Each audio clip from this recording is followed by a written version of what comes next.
Hello, guys. This is going to be my first 2024 Senate map prediction. So it's going to be 2 years from now when we see the 2024 Senate elections. So let's get into this. All right, first things first, we have to look at where the incumbents lie in these states specifically and which ones are the most vulnerable. So we're going to start off with West Virginia, Ohio, Michigan, Wisconsin, Montana, Arizona, and Nevada. I picked these seven because these realistically are the only let me speak properly. These are the only pickup opportunities for the Republicans to actually have a decent shot at winning. They're not going to win in Pennsylvania. He's a very strong incumbent. Bob Casey always wins on like landslide wins. They're not going to win in Maine either. It's just not competitive. Angus King is very popular. New Mexico, it's going to be likely Democratic or even solidly Democratic.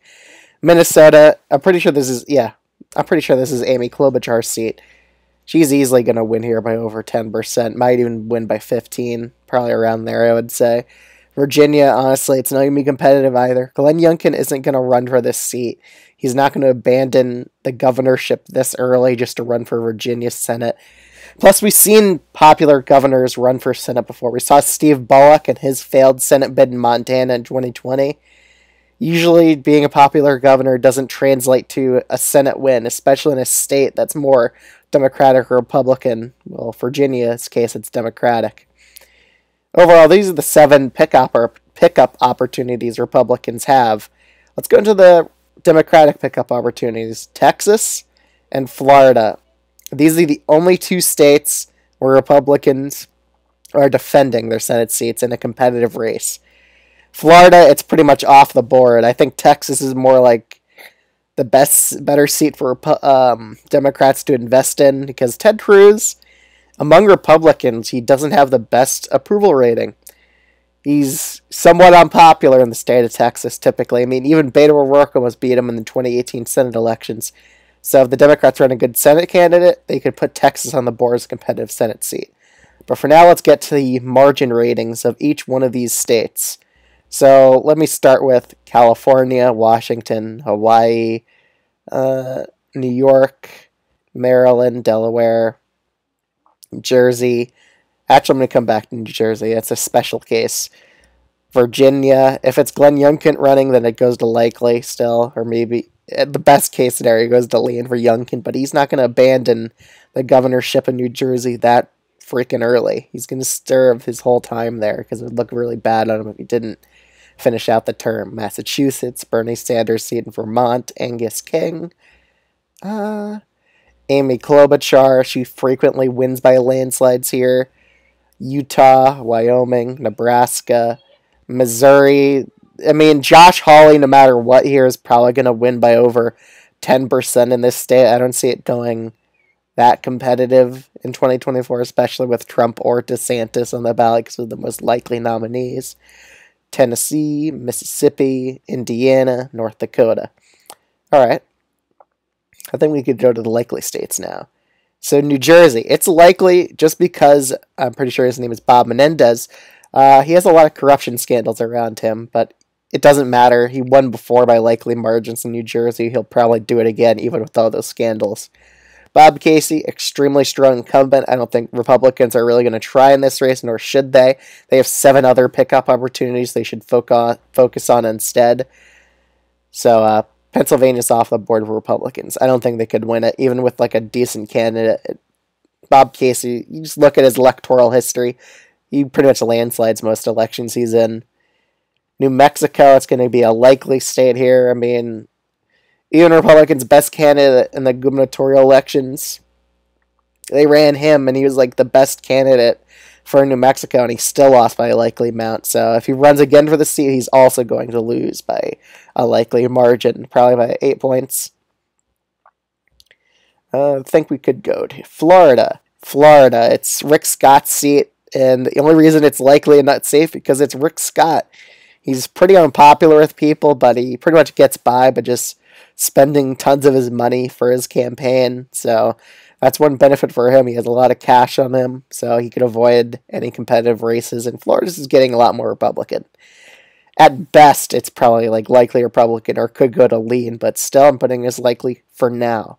I have to see more polling out of this to see if Scott's ahead by 10. West Virginia. Now, this is one seat that's probably going to be the most likely GOP flip for a Senate seat here. It's Joe Manchin's seat. It's a Republican plus 40 state. Trump won it easily in 2020 by over 40 points. And he's in a very uphill battle here.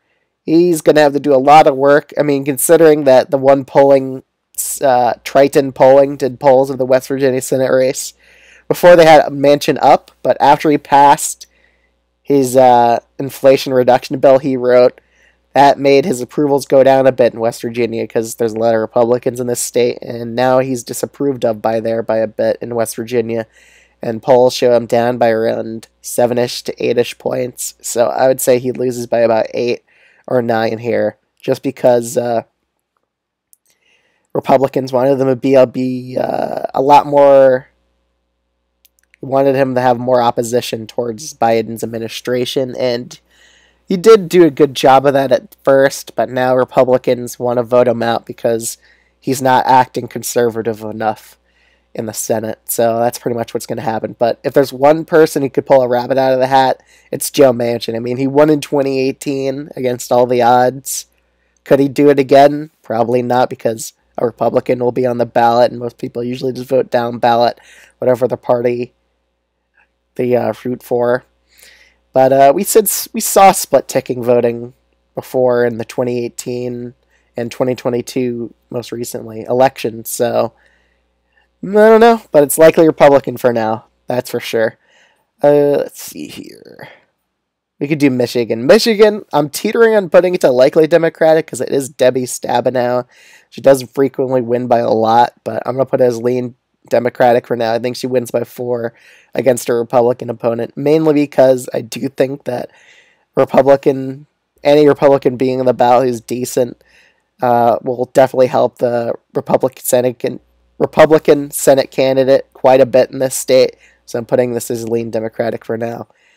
Wisconsin. She's a very tough person to beat. She won by a pretty decent margin in the 2018 Senate elections by around 8 to 9 points. Tammy Baldwin. So, plus the GOP bench in the state isn't as strong anymore. Plus, it depends on if Republicans actually run a good candidate. This race could go to likely, just like Michigan for the Democrats. So for now, putting it as lean Democratic. Let's see. Let's do Texas. Texas, Ted Cruz's seat. It's going to be lean GOP for now. Could have a chance of going to likely, but for now, it's going to be one of the Democrats' best pickup opportunities in the Senate. They could beat Ted Cruz. He was beatable in 2018 and almost pulled it off, and Texas starting to trend more and more Democratic in the presidential elections. Keep an eye on this seat. Ted Cruz isn't that favored here, but still, if Republicans win the state of Texas by a likely margin, Ted Cruz wins by a likely margin. If they win it by a lean margin, then Ted Cruz might be in a bit of trouble. So, overall, it's a lean GOP for now. I think Ted Cruz wins here by about 3 points against his Democratic opponent. All right, 4 states left here. In Arizona, if Sinema runs, I think she wins by a lean Democratic margin. If Ruben Gallego beats Kyrsten Sinema in the primary, I still think it's lean Democratic just because I don't think Doug Ducey is going to run for the Senate race. If he does, he could totally flip it. But if Kari Lake might run here for the Republicans, and she already failed before against Katie Hobbs, who really just campaigned pretty badly in Arizona. So she is a failed candidate, and if they run Kari Lake, she's going to lose. If they run Paul Gosar, he's also going to lose. Just because they're too extreme for the state of Arizona. They're too radical, and that's why they lost. Well, that's why Kari Lake lost, and Paul Gosar, he's pretty far right-wing, and Arizona's shown they don't like super right-wing people in their Senate offices. So for now, I'm putting as lean Democratic. Nevada, putting as tilt Democratic. This is one of the more competitive swing Senate seats that Republicans could actually pick up here, just because they did pretty good in the 2022 Senate election in Nevada. They only lost by 9,000 votes, so this is one Senate seat they're probably going to invest a lot of money into. But it's a race to keep an eye on for sure. But rather be in the incumbent most times, because incumbent advantage is a real thing, as we saw in the 2022 elections. So now we're down to Ohio and Montana. These states are both held by Democratic senators, and it's going to be pretty uphill battles for both of them to win. In Ohio, I do think Sherrod Brown's slightly favored, but then again, Biden or whoever the Democrats run, they can't lose Ohio by more than 10. If they lose Ohio more than 10, Sherrod Brown loses. However, they keep it down to like an 8-point victory for Republicans. I could see enough split-ticket voters voting for Sherrod Brown because he's very populist for this state. He's pretty decently popular here, too. So I do think he's slightly favored. It depends on the GOP candidate quality here as well. So for now, I think he's slightly favored. And Montana. Straight up, Biden lost this state by about 15 points. It's going to be incredibly hard for Jon Tester to outperform a partisan lean like that. Even when Biden, lost that state by 15, Steve Bullock ran for the Senate seat here. He lost by 10. So he's going to have to outperform Steve Bullock. But he is an incumbent. So that's one thing going for the Democrat here. So I do think Republicans will still narrowly pick off this seat.